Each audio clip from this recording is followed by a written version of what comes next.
मेरे गांव में कॉलेज नहीं था। मजबूरी में मुझे शहर आना पड़ा। दिल से नहीं, हालात से मजबूर होकर किसी दूर के रिश्तेदार ने एक पुराना कमरा दे दिया। किराया नहीं था, लेकिन कमरे में सन्नाटा बहुत था। आसपास छोटे घर थे, मजदूरों के, सिलाई करने वालों के, कुल्फी बेचने वालों के। हर कोई अपनी ज़िंदगी से जूझता और मैं अकेलेपन से। खाना खुद बनाना, कपड़े धोना, झाड़ू पोंछा और सबसे बुरा बर्तन साफ करना, इन सब ने कुछ ही दिनों में ज़िंदगी का स्वाद फीका कर दिया। इन्हीं दिनों एक दिन शाम को दरवाज़ा खटखटाया गया। मैंने दरवाज़ा खोला तो एक लड़की खड़ी थी, करीब 17-18 साल की, सादे कपड़े पहने हुए। पीछे उसका छोटा भाई था। बिना हिचक उसने पूछा, तुम मेरे भाई को पढ़ा सकते हो? मैंने कुछ सोचते हुए कहा, माफ़ करना, मेरा खुद का टाइम बहुत टाइट है। वो रुकी नहीं, तुरंत बोली, अगर तुम पढ़ाओगे तो बदले में मैं तुम्हारे लिए खाना बना दिया करूँगी। मैं चुप हो गया। वो थोड़ा मुस्कुराई और आगे कहा, और हाँ, बर्तन भी साफ कर दूँगी। अब मैं थोड़ा पिघला, मजाक में बोल दिया, कपड़े भी धो दो तो सौदा पक्का। वो बिना हंसे बोली, ठीक है, कर दूँगी। इतनी सादगी और साफ गोई की उम्मीद नहीं थी मुझे। मैंने हाँ कह दिया। अब वो मेरे घर का हिस्सा बन गई थी। अब उसका रोज़ आना जाना शुरू हो गया। वो आकर चुपचाप झाड़ू लगा देती, बर्तन मांजती, रोटियां बेलती और मेरे कपड़े बाल्टी में डालकर ले जाती। मैं उसके भाई को टेबल पर बिठाकर पढ़ाता। लड़का होशियार था, ज़्यादा मेहनत नहीं करनी पड़ती थी। वो कभी मुझसे ज़्यादा बातें नहीं करती थी, सिर्फ उतना जितना ज़रूरी हो। कभी कभी मैं देखता कि बिना कहे कमरे की धूल झाड़ देती, अलमारी की किताबें सजा देती। धीरे धीरे मुझे उसकी मौजूदगी की आदत हो गई थी। ना जिक्र था, ना इकरार, बस खामोश मदद और सुकून की सी आहट थी। वो बरसात, वो कुल्फ़ी और वो खामोश उदासी। एक शाम बारिश हो रही थी। वो आई हाथ में कुल्फ़ी लेकर। ये लो, तुम्हारे लिए लाई हूँ, उसने कहा। मैंने कुल्फ़ी लेते हुए पूछा, कहाँ से लाई हो? घर से। आज बारिश की वजह से कुल्फ़ियाँ बिक नहीं पाई, उसने कहा। मैंने फिर कहा, पर तुम्हारे पापा तो समोसे और टिक्की बेचते हैं ना? माँ बोली, हाँ, गर्मियों में कुल्फ़ी, सर्दियों में समोसे। फिर थोड़ी देर चुप रही। आज बारिश हो गई तो ठंडी में किसी ने कुल्फ़ी नहीं खरीदी। बच गई तो घर ले आए पापा। उसका चेहरा बहुत शांत था, लेकिन उसकी आंखों में ठहराव के पीछे बहुत कुछ छुपा था।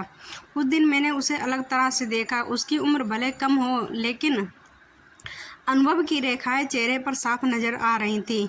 कई बार देखा कि वो बैठी किसी ओढ़नी पर धागों से बूटे काट रही होती थी। एक दिन मैं पूछ लिया, क्यों करती हो ये सब? उसने बोला, थोड़े पैसे मिलते हैं, उसने सामान्य अंदाज में कहा। मैंने पूछा, क्या करोगी पैसों का? जमा कर रही हूँ, ज़रूरत पड़ी तो काम आएंगे। मैंने पूछा, कितने होंगे? वो बोली, शायद 6-7 हज़ार होंगे। मैंने मुस्कुराते हुए कहा, तो फिर 1000 रुपये उधार दे दो मुझे। वो एक पल के लिए चुप रही, फिर बिना हिचक बोली, तू कहे तो सब दे दूँ। उसके लहजे में जो सच्चाई थी वो सीधे सीने में उतर गई।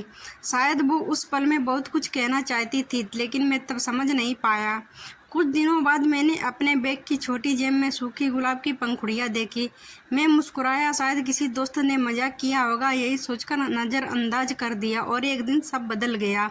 उस दिन मेरी कॉलेज की एक दोस्त मेरे घर आई नोट्स लेने थी। मैंने उसे गेट पर ही रोक लिया और किताबें दे दी। तभी वो वही लड़की जो रोज़ काम करने आती थी अचानक सामने आई। एक पल को उसकी आंखें मेरी दोस्त पर ठहरी, फिर मुझ पर, और बिना कुछ कहे वो वापस मुड़ गई।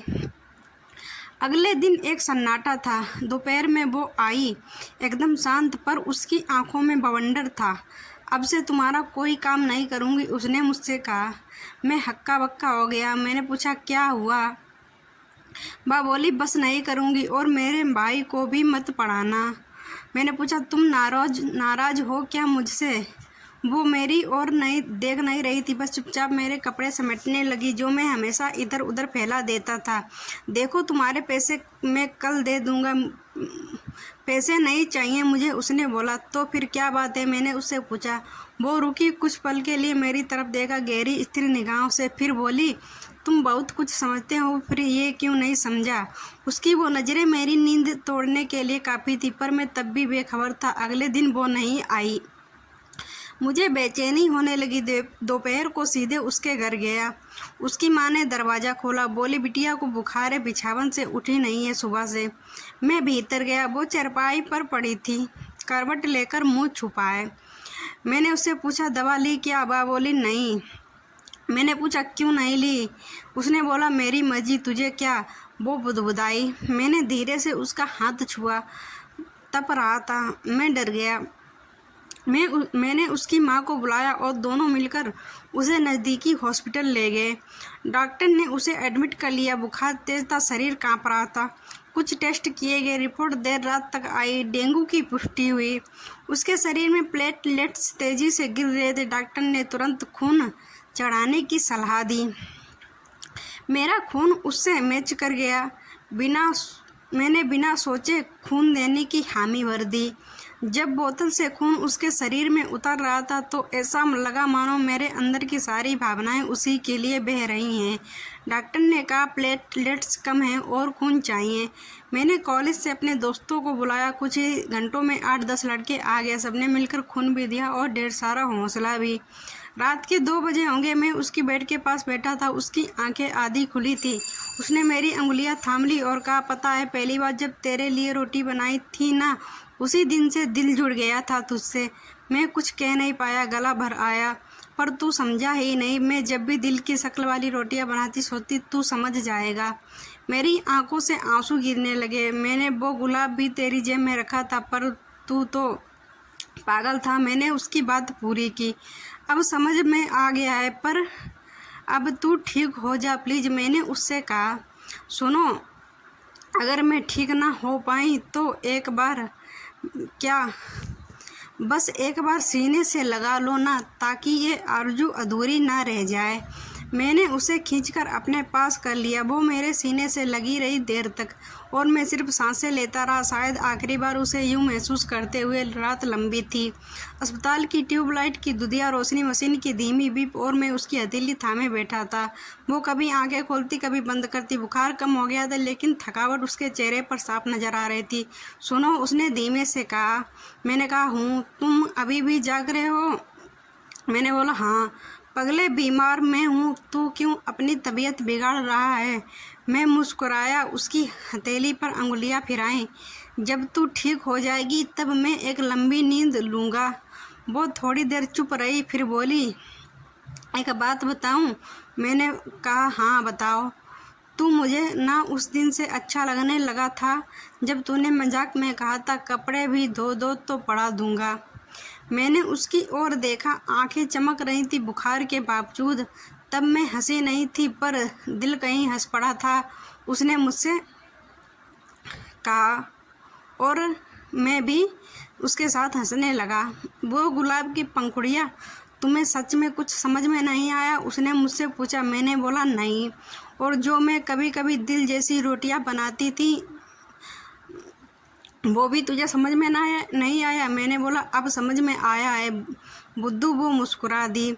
मैंने उसकी हथेली को चूमा। अब सब समझता हूँ, मगर कहीं देर ना हो गई हो। मैंने कहा। वो थोड़ा सिसकी, फिर बोली अगर मर भी गई तो कम से कम ये तो तसल्ली होगी कि तुझे मेरी परवाह थी। बस एक बार फिर गले लग जा। मैंने उसे फिर से अपने सीने से लगा लिया। वो फुसफुसाई, बहुत अच्छा लगता है यहाँ। मैं थक कर बगल की खाली कुर्सी पर कुछ देर आंखें बंद किए बैठा था। कब नींद आ गई मुझे पता ही नहीं चला। सुबह लगभग 6 बजे आंखें खुली। पहली नज़र उसकी ओर गई। वो अब भी वैसे ही लेटी थी, पर सांसें रुकी हुई थीं। मैं झटपट उठा, पास गया। सुनो, उठो, देखो सुबह हो गई है, मैंने उससे कहा। उसने कोई जवाब नहीं दिया। मैंने उसका माथा छुआ। माथा ठंडा था। डॉक्टर आए, नर्स आई, कुछ देर भागदौड़ हुई और फिर डॉक्टर बोले सॉरी, शी इज गॉन। उसकी मम्मी फूट फूट कर रोई। भाई कुछ समझ नहीं पा रहा था उसका। मैं सब कुछ देखते हुए बस जड़ सा रह गया था। वो चली गई, पर पीछे एक जिंदा एहसास छोड़ गई कि जो चुपचाप तुम्हारे लिए सब करता है वही सबसे ज़्यादा तुम्हारा होता है। यह सबक सिखा कर गई। अब भी जब बारिश होती है तो मैं कुल्फ़ी नहीं खा पाता हूँ। प्यार करने वाले इंसान की सदा कदर करनी चाहिए। प्यार एक ऐसा एहसास है जिसे शब्दों में बयान नहीं किया जा सकता। एक दूसरे की परवाह, एक दूसरे की खुशियाँ ही सच्चा प्यार है। दुनिया में बेइंतहा चाहने वाले बहुत कम लोगों को नसीब होते हैं, और जिनके पास होते हैं उनको समझ लो इस ज़िंदगी इस धरती पर ही जन्नत मिलती है।